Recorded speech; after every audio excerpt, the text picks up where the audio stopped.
Hello, my name is Summer Kaiser, and today I will be reviewing the article Eating Christmas in the Kalahari written by Richard Borshaw-Lee. To sum up this article, our protagonist sets out to a third land country of which it is a tradition to slaughter an ox to feed everyone for Christmas.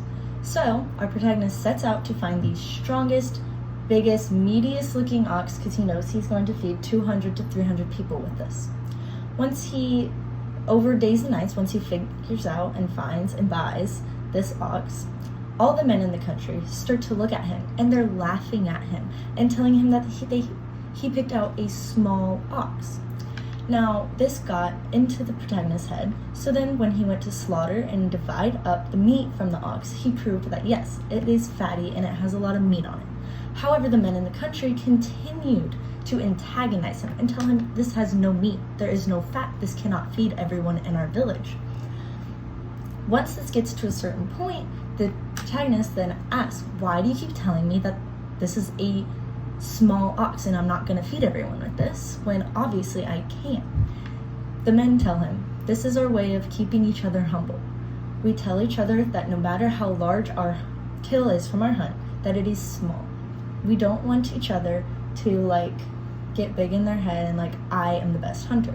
So they joke with each other and tell each other that it is a small hunt, a small kill. But really, they all know that it's a great accomplishment. One egocentric bias that stood out to me from this article was the fact that they kept calling his ox small to keep him humble, when knowing that everyone else in the village knew oh yes, this is going to be great, it's a big ox, but he was unaware of that. So while they thought this was the right way to do it and keep everyone humble, the protagonist had no idea what they were talking about, and instead of keeping him humble, it kind of aggravated him. The article illustrates interpretation of cultural meaning when we see that how they talk about the ox and downgrading it and keeping the man humble isn't normal to our protagonist, who is not used to that in his culture. One cultural norm that I kind of grew up with in middle school and high school is I went to a small private Christian school, so we did the American flag pledge, but we also did a pledge to the Bible and a pledge to the Christian flag. Now, this may seem kind of crazy to a public school or even other small Christian high schools. In the story, having an ox for Christmas was their cultural norm, but for me personally, I've never eaten ox for my Christmas dinner, so looking on it, I'm that's a little weird. But I also see that that is what their culture does. One cultural misunderstanding that I have experienced is what the media paints of African culture. I always saw it as more of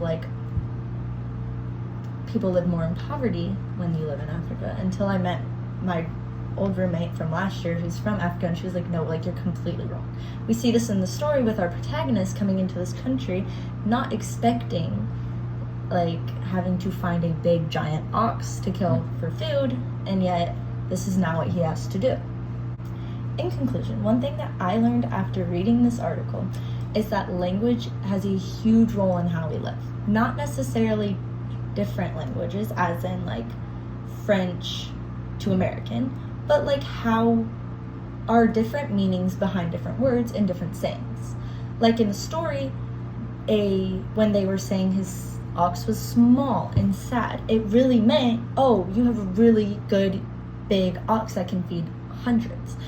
But he did not understand that until he asked. So I think that when we travel, if we kind of learn lingo in the place that we're going, it can make it a lot easier to fit in with the culture and respect the different cultures. Another lesson I learned is how different foods matter. In this culture, they really have to eat ox for Christmas. And while that's totally normal to them, one thing in my life that's totally normal is in Skyline chili, they put chocolate and cinnamon in the chili instead of beans. And talking to more people who live on in Arizona or California, they're you put chocolate and cinnamon in your chili and not beans, and I'm yeah, and it tastes so good. And people just don't understand that it is good to me, because that's what my norm is. So in this story, eating ox for them for Christmas is the norm, and they love fat on their ox. They like to eat fat, and that's also not normal to me. So that's where another cultural difference is.